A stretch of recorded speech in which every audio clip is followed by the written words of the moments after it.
कि ऐसी कोई ग्रंथ नहीं है जो कि संविधान के अनुकूल बात कर सके। तो एक आदमी को एक बेहतर जीने की परिभाषा है कि एक मानव का अधिकार से जितने संबंधित फंडामेंटल राइट्स है, यानी जीवन जीने में अगर बात करें तो रहने की जमीन का अधिकार, खाने का अधिकार, नौकरी का अधिकार, पढ़ने का अधिकार, यानी जितने बुनियादी अधिकार हैं एक मनुष्य को होता है। अछूतपन नहीं करने का व्यवहार, तमाम चीज जो है ये था। लेकिन आज देख रहे हैं सत्ता इतने वर्ष हो गए हैं, फिर भी जो है हम गांव में अछूत करके हमको कहीं न कहीं हत्या की जाती है, हमें मंदिर प्रवेश नहीं की जाती है, अपने अधिकारों की बात करते हैं तो हमें कहीं कहीं जेल हो जाती है, कहीं अपने अधिकार की बात करें तो हमें गुटबाजी कर दी जाती है, अन्य चीजों से यातनाएं किया जा रहा है। तो हम ये दलित अधिकार मंच के तमाम जो राज्य के 30 जिला से लोग हमारे साथी आए हैं, कहाँ से 30 जिला से सब आए हैं।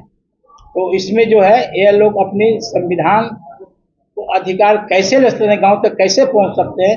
यानी सत्ता में हम आज जो सत्ता जिस तरह से अनसुनी कर रही है, अधिकार की बात नहीं कर रही है, कहीं और विषय दे करके लोगों को परेशान कर दे रही है, लेकिन जीवन जीने के अधिकार जो फंडामेंटल राइट्स है उसकी बात नहीं कर रही है। आज जो है कल तक हम अपने जीने के लिए कहीं न कहीं बात करते थे कि हम अपने खेत से उत्पादन करेंगे, खेत मुझे मिलेगा, खेत नहीं मिला। लेकिन आज कह रहे हैं कि मैं खाना दे रहा हूँ, यानी हम इतने आज़ादी में आज गुलाम हो गए और खाना पे मोहताज हैं।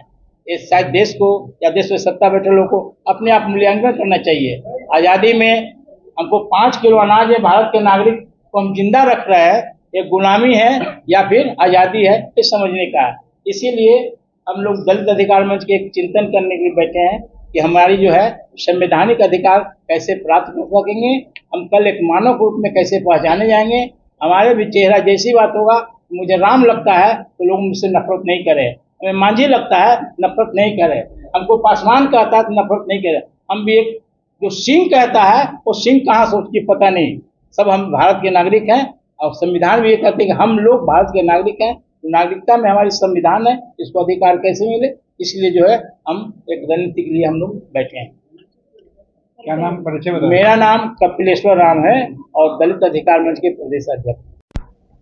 हम लोगों ने यही तय किया है कि राजनीतिक भागीदारी कैसे हो और सत्ता में जो हमारे अधिकार है वो कैसे छूट रहे हैं। संवैधानिक अधिकार जो है जल जंगल जमीन का है, आवास का है, बहुत सारे ऐसे हमारे डिग्निटी का है। तो इन बातों को लेकर के हम लोग बातचीत किए हैं और आने वाले समय में हम लोग जो सत्ता है उसको इन अधिकारों के लिए वैसे ही सत्ता में हमारी भागीदारी होगी, हम वैसे ही सत्ता को चुनेंगे।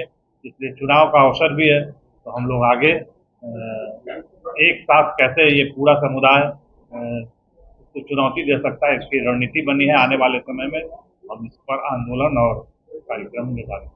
सत्ता में भागीदारी के लिए क्या किसी पार्टी का चयन आप लोगों ने किया है या खुद पार्टी का? अभी हम लोग कोई पार्टी का तो चयन नहीं किया है, लेकिन स्वाभाविक है कि जो संविधान के खिलाफ है हम उसके खिलाफ हैं, जो संविधान के खिलाफ है हम उसके खिलाफ हैं।